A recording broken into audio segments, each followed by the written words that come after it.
ఇలాంటి సమయంలో నేను ఇలా అంటున్నానని ఏమీ అనుకోవద్దురా.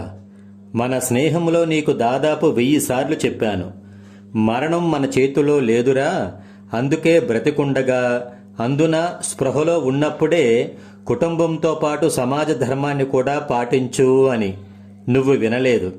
ఇప్పుడు చూడు, క్యాన్సర్ వ్యాధి వచ్చి నీ ఆయుష్ కొన్ని నెలలకు పడిపోయింది. నిజమేరా.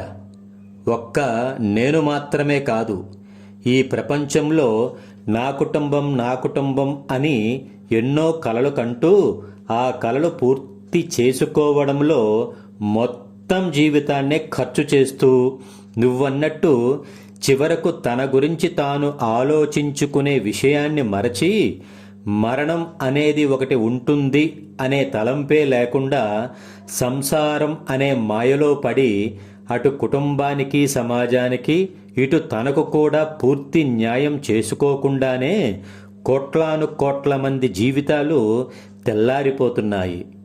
అయినా పర్వాలేదు, ఇంకా 2 నెలలు బ్రతుకుతానని డాక్టర్స్ చెప్పారుగా. అసలు ఏమీ చేయలేదనే బాధతో మరణించే కన్నా ఏదో ఒకటి చేశాననే తృప్తితో పోతారా? నువ్వు నాకు ఇలానే చివరి వరకు తోడు ఉండు చాలు. జై హింద్.